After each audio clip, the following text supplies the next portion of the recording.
Alhamdulillah, pagi ini kita akan coba cross check kembali perkembangan budidaya melon yang ada di Umah Tani ya.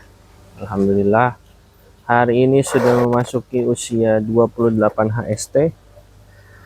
Buah sudah mulai membesar ya, khususnya di budidaya ember. Nah, kita lihat buahnya sudah mulai muncul karena kemarin ini kita polinasi bawah. Alhamdulillahnya buahnya juga sudah dalam kondisi membesar dan sehat-sehat semua. Nah, perbandingannya kalau kita lihat di sebelahnya yang di media tanah ini buahnya belum membesar ya, karena memang bakal buahnya itu baru muncul atau telat ya, seperti itu, padahal usianya kurang lebih sama. Nah, kebetulan di sini tim ada Bagus, Mas Bagus ya. Gimana Mas Bagus, sudah berapa banyak yang dipolinasi? Udah ada Pak, kira-kira 300 pohon. 300 pohon ya.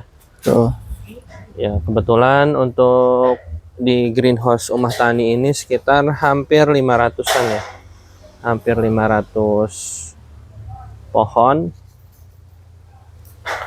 Yang pasti nanti akan kita polinasi terus. Ini polinasi sudah berjalan hampir berapa lama, Gus? Kurang lebih 1 minggu Pak. 1 minggu ya. Kita Ya. sudah polinasi 1 minggu dan semuanya sudah kita polinasi secara berkala selama 1 minggu. Dan alhamdulillah dari berbagai dari yang sudah kita polinasi itu sudah banyak sekali juga yang bakal buahnya sudah jadi ya. Tuh. Alhamdulillah kondisi tanaman sampai usia 28 HST ini dalam keadaan sehat.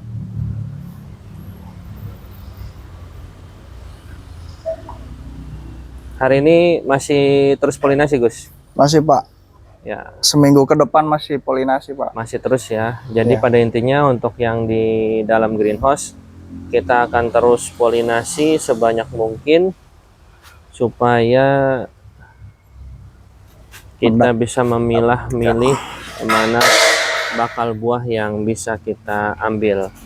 Jadi diinformasikan bahwa untuk bakal buah yang akan kita pilih pada tanaman melon media tanah itu akan kita buahkan satu ya, karena memang kendala di akar, jadi perakaran, jadi kita coba fokuskan di satu.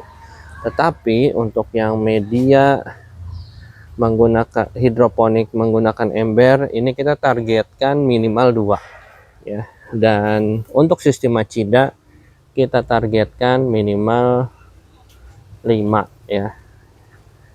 Jadi mudah-mudahan nanti target yang kita sudah sesuaikan itu bisa sesuai harapannya.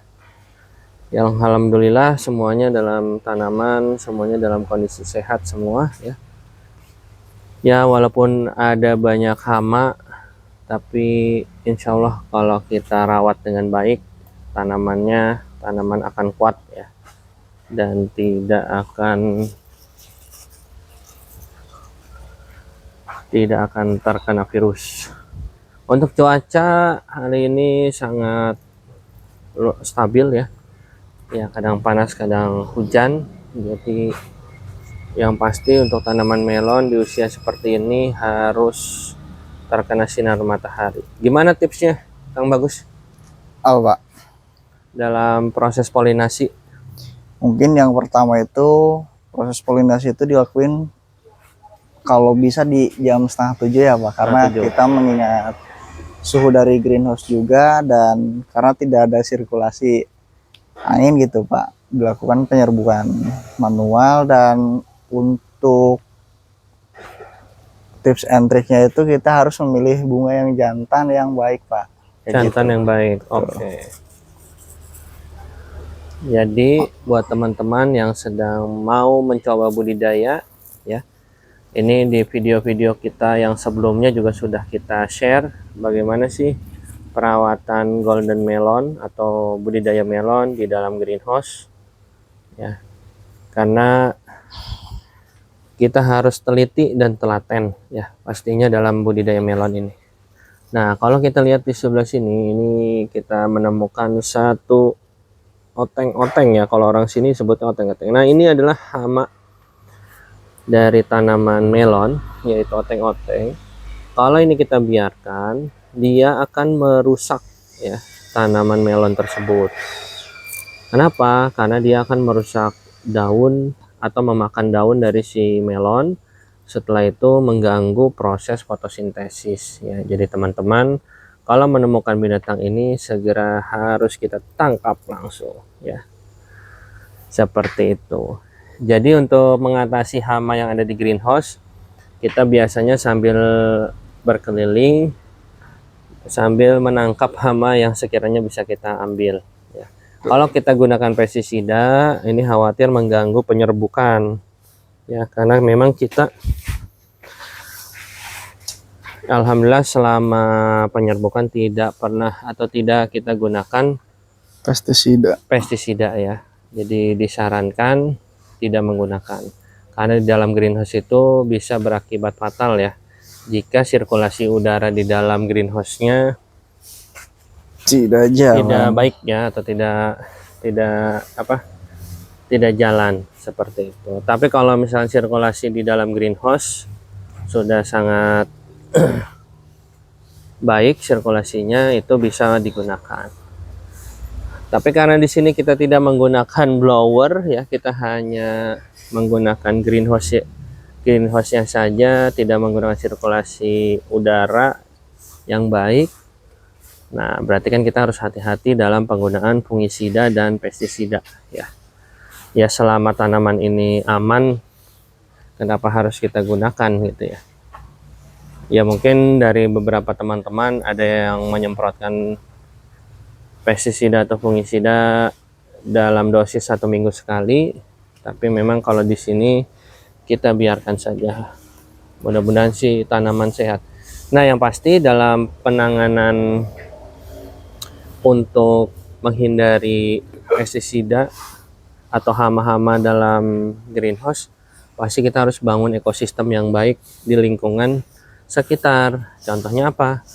Contohnya perangkap-perangkap alami ya. Misalkan kita membiarkan laba-laba untuk membuat sarangnya seperti itu, sehingga nanti kutu-kutuan akan tersangkut di sarang laba-laba tersebut ya. Itu juga bisa kita jadikan alternatif ya buat teman-teman semua ya. Di usia 28 HST ini sudah sangat terlihat ya perbedaannya dari yang sedang kita uji coba memanfaatkan ember bekas untuk kita budidayakan. Ini secara garis besar pertumbuhannya sangat luar biasa ya. Semuanya dalam kondisi baik. Mudah-mudahan sih nanti rasa dan itunya kita bisa sampai break 14 ya, seperti itu.